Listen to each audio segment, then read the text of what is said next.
Hello, dear listener. I'm your host, Hike. And today, my guest is a disruptor of financial services with 25 years of experience in international law.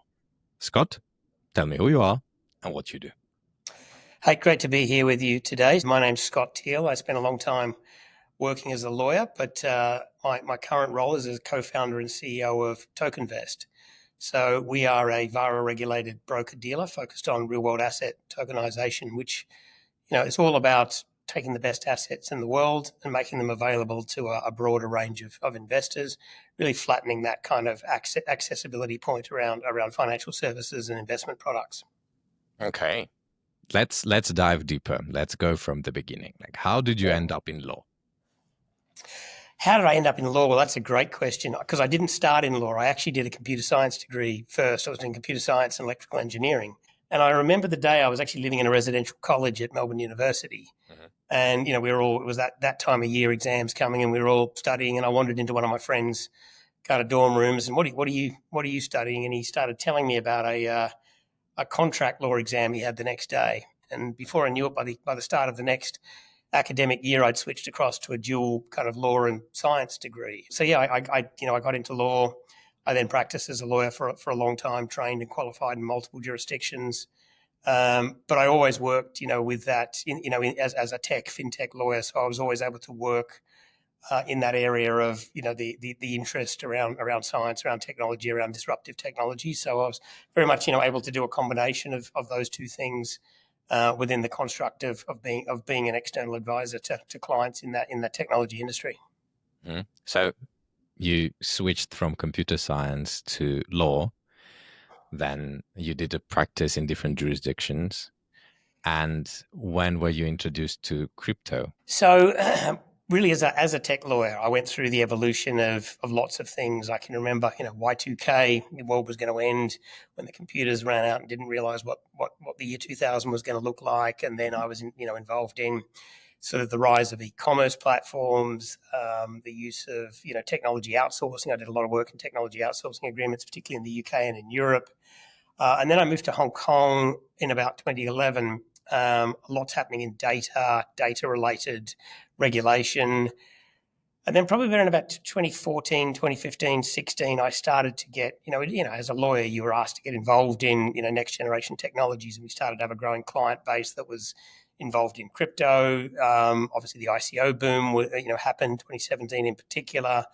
I can remember running kind of Dragon's Den style ICO, events in the law firm office in Hong Kong, which were quite unlike anything that usually got hosted in a law firm environment.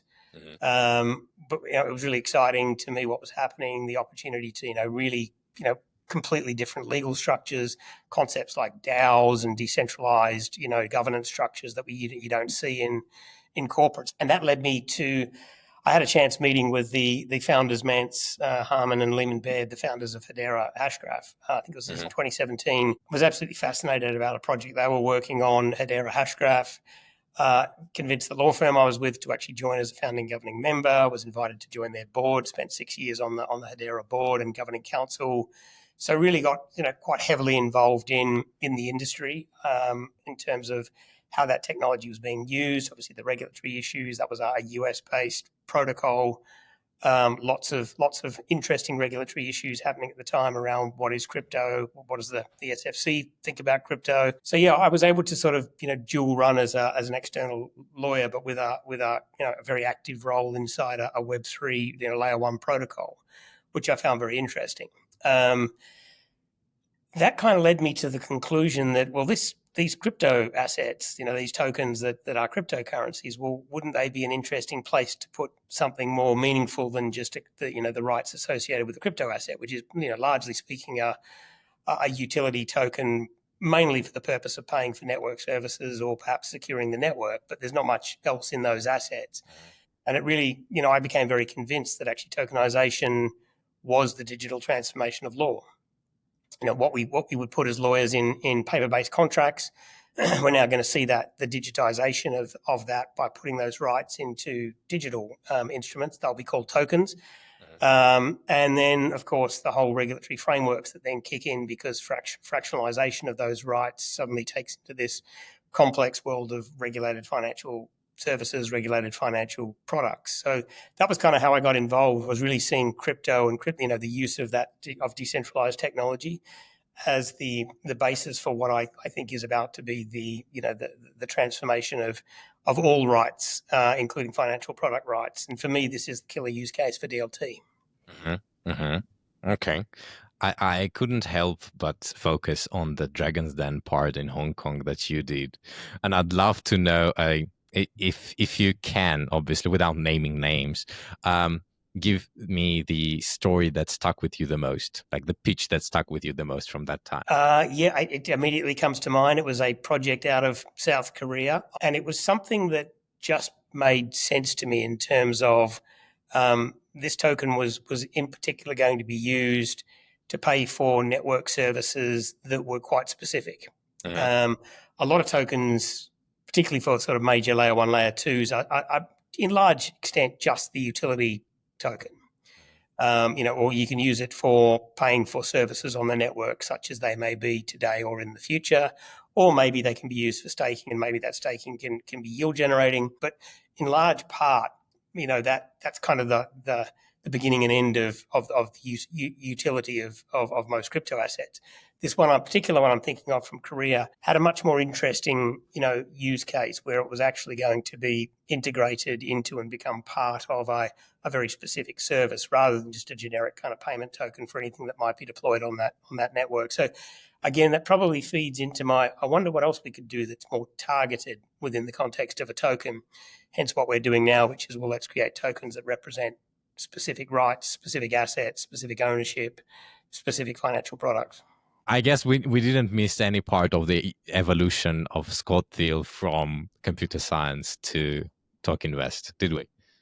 I think there's one important piece. The journey, Tokenvest isn't the first company I founded in this space. There was another company that we founded first, which was really a technology play, a tokenization engine. And it was something that we were using because I was looking to advise clients in this space. But the interesting bit at that point was, okay, that's great, but these assets are going to be regulated products. They're going to be securities or collective investment schemes or whatever your definition might be, but they fall into this very heavily regulated world of financial products. And I'm sitting in Hong Kong. What regulations allow you to issue a security token? And it suddenly became clear, not many. Most frameworks, most traditional financial services frameworks simply weren't adapted, certainly not back then. I'm talking sort of 2019, 2020 time. So it was kind of like, oh, great, but now we're stuck because there's no clear regulatory path to market. And honestly, the narrative around tokenized securities is quite long. People have been talking about it for years, but where are they? We did a thought leadership paper just in January of this year entitled, "Where are all the tokenized assets?" Uh-huh. And the answer is there isn't a lot of them. There isn't a lot of diversity, particularly in the alternative asset space, simply because bringing assets to market has been a big problem. So the next really big part of my evolution was the Virtual Asset Regulatory Authority of Dubai appeared somewhat out of the blue as a standalone regulator. It wasn't a TradFi regulator going digital and looking to adapt their framework. It was a out-of-the-box, brand new regulator looking to regulate virtual assets across the board. And I was fortunate enough to be part of the team that then was able to write that regulatory framework. Mm-hmm. And kind of the brief was, well, we can see that you're trying to do this in other parts of the world. You're an experienced lawyer.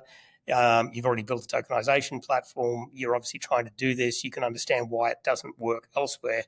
Could you come and help us build one that does work? And so this was a really big part of my journey. Was fantastic. A regulator that wants to actually seize the opportunity that this technology is going to enable by building a regulatory framework that allows these types of assets to be created, and then all of the downstream things that are going to happen once you start digitizing product. And so the VARA regulatory framework was really, a big change for me. That led to me transitioning, me and my family from Hong Kong to Dubai, because this is the place where we can do the thing I want to be doing, and then getting licensed under that. And so, Tokenvest is now fully licensed under the VARA framework as a broker-dealer, and in a position now to start bringing assets to market. So really key part of the journey for me, including the road to Dubai, was a regulatory framework that's actually actively wanting to encourage and build an RWA ecosystem. I remember flying to Dubai in 2022, and when I was looking through what VARA does and seeing like the Metaverse Council that they had, blew my mind. Like different jurisdictions that were just starting out with building out regulations and having some bodies that will regulate stuff, and VARA already has a Metaverse Council. So, like, Yep, would absolutely. you say that the Dubai regulator is the most open to experimenting when it comes down to legal frameworks as regards to the crypto field? I would say, I mean, I'm a little bit biased, obviously, but I would, unashamedly say that I think it is the most comprehensive and best framework for digital assets across the board, whether that's crypto, NFTs, complex, security tokens, etc. I mean, to me, it is by far the best regulatory framework on the planet today. So I think it is the best framework. Your question is interesting because I think there are other markets that are simply allowing things to happen. Uh-huh. And that's not the same as allowing things to happen in a considered manner that balances the need for innovation with the important requirements around investor protection, for example. So, the VARA framework is not easy by any means. It's not easy to get a license. There's a lot of rules, a lot of regulations, a lot of oversight, a lot of responsibility that we feel as being a regulated entity to build this ecosystem in a responsible way. So it isn't necessarily the easiest place on earth. There are some markets that have simply just allow people to do what they like somewhat. Personally, I think that's extremely bad for the industry. It's an industry that has a long history of self-harm through bad actors just doing things and not, we've all seen the headlines, and there's, you only have to wait a few weeks and there's usually the next headline. So but for me, it's not only that it is without the most comprehensive framework, but it's the one I think that best balances ambition around growth of this industry with investor protection, because there are two ends of the spectrum. Otherwise, there are those markets that just will do what you like, and I don't think that's helpful and is not going to play out well. And then there are those markets which are simply stifling innovation, either through a lack of clarity and route to market or approvals for people to actually do things, or still writing the law. And I don't need to name names, but what we're seeing as a result, obviously, is the rise of the ecosystem here in Dubai. The influx of Web3 orientated talent that I've seen in the 3 years I've been here is extraordinary. The most recent Token 49 event in the city was, I think, one of the best Web3 events I've seen anywhere on the planet. And I've been to a lot of conferences around the world, and there's a heady mix of very retail degen stuff, but also the more RWA regulated serious stuff. But they're all here and they're all wanting to be here. Whereas I go to conferences in other markets and it's still maybe just stuck in the kind of degen phase because some of these more complex things simply aren't possible yet. So yeah, I mean, a little bit biased, but I think it's the best framework. But I think more importantly, it's got that balance right between driving innovation and growth, but also protecting reputation of the market and the industry and the underlying investors. Talking about innovation, let's jump straight into Tokinvest and what it does and what problem does it solve. Yeah, so we, as a VARA regulated broker dealer, and we're very focused on bringing assets to markets. The issuance of RWAs is a core part of what we do. So really, there's two sides of that. We're a platform. So we work with asset owner issuers, and then obviously there's a platform where investors are going to be able to come on and acquire interest in these assets, both the primary market and also then to trade their assets. For an asset owner, the simple answer is you want to do tokenization, but you want to do an equity raise, you want to do some sort of tokenized capital raising event. We can help you do that. We have the technology platform built. We have the license to support with that. We have the internally we have the skills to help with the white paper preparation, the regulatory approval process for an issuance. We can build your smart contract. We can deploy that and distribute that asset on our marketplace. We have an integrated custodial solution for the virtual assets using other VARA regulated custodians, and we have a marketplace where you can also trade those assets. So really, from an asset owner point of view, and there are even within Dubai, I've been talking to some of the companies here since as early as 2018, 2019. They haven't been able to do it. There wasn't a VARA. There wasn't a route to market. So the problem we've solved is people want to do tokenized capital raisings. We can help them do it. So that's the simple piece. On the buy side, on the investor side, the problem, and I'm really quite passionate about this, and it really goes to kind of part of our why within Tokenvest, is to democratize access to financial products. Typically, financial services regimes do not allow retail investors to participate in financial products. And I've personally never felt comfortable with the idea that unless you're rich, you shouldn't be allowed to invest in high-yielding, well-managed products. That just doesn't seem right to me. Never has. But that is the way most financial frameworks are simply, that's a high-yielding, product which is complex. Retail can't be trusted to buy that. Only rich people can invest in that sort of high-yielding product. But Tokenvest has a license that allows us to service institutional, qualified, and retail investors. So on the buy side, we can offer products to everybody. And on the back of my T-shirt, it literally says, own what the 1% own. So it's about giving people access to interesting product. And for me, why has retail been so interested in crypto? Why has it been so interested in NFTs? Why has there been so much enthusiasm and fervor for meme coins? Because there's been a huge amount of interest in those asset classes, and I think simply put, because they're allowed to buy them. Yes, there are some other things, but almost more importantly, because they're allowed to buy them, because they can't turn up to a traditional financial services advisory company because they won't be onboarded unless you're a professional investor with $1 million liquid capital and things of that nature, and you're not allowed to buy the products that those types of traditional financial advisors sell. So you're simply locked out of those markets as a retail investor without that sort of capital. And so for me, this is a really, really important part of what we're doing, which is great product, but now accessible to all, operating under a framework that is, making sure that we think deeply about things like investor protection. I see. And how long have you been doing this for? So Tokenvest is a pretty accelerated startup. So we actually only incorporated in May of last year. So to that end, we're we're a Dubai startup story. And to get where we've got to with full VARA, licensing in place, fantastic team built, full tech stack, built, ready to go live, significant pipeline of assets, around $3 billion US worth of assets already on the books for bringing to market. That's actually pretty quick, I guess, in 13 months.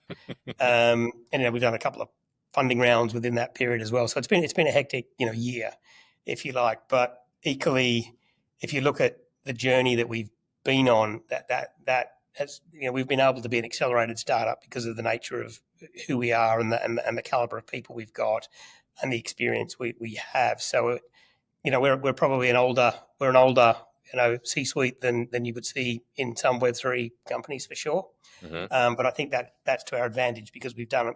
We've all got enterprise background, corporate backgrounds in our respective fields, and across the board, whether that's legal, compliance, tech, marketing. There's a lot of experience in the team, and that has allowed us to be somewhat accelerated. But yeah, it's only. We sometimes forget we're only 13 months old. Exactly. When we look at where you're at this point, it doesn't really seem like 13 months. No, and it doesn't feel like 13 months, but there you go. And if it's so accelerated, I wonder what the top accomplishment would be in this short period of time. I guess probably getting the full market license right at the end of last year. Within 8 months of being incorporated was a pretty big achievement. I'm probably someone who's not great at looking back and celebrating success because there's a lot of looking up at the mountain ahead rather than how far up we've already climbed. So yeah, but it's that's probably the biggest achievement at this point for particularly as a startup. If you look at the other entities that are in the VARA kind of cohort, many of them are multinationals, big, there's some big companies and there's banks, there's the biggest crypto exchanges in the world. There's subsidiaries of major corporates that are they might be the innovation arm of a large corporate, for example. So to that extent, I think we've done really well to be positioned in there as a Dubai startup story with very significant ambitions, and to get that external validation and license to operate is a real testament to the quality of the team and everything else we've done to get there. So a startup competing with corporate, eh? Yeah, I mean, it's funny competing. Every time we talk to another so-called competitor, we find ways we're going to try and collaborate together. It's such a nascent industry. People forget that even crypto, it's just getting going, really. And when you start talking about RWAs, it's even more recent. So I think there's a lot more building the industry going on than there is competing, for the vast majority of entities that we're working with. Everything's fine. Everything's great. Sounds amazing. What I want to know now are the struggles. What do you want to achieve? And what are the challenges you face on that way? Yeah, there's a couple of areas. Fundraising has been challenging, particularly early on. I think the market is still getting used to the idea of what VARA is and what's going to be possible. But there has been, I think, in large part, a lack of maybe understanding in the wider business community and particularly investment community about this. Now, what I would say is that's changed quite markedly, even in the last few weeks. The announcements around the fractional land title stuff with the Dubai Land Department, the new issuance handbook, the new broker-dealer handbook, which now very, very clearly references, the ARVAs, as they're called, the asset reference VAs, known as RWAs in the rest of the world.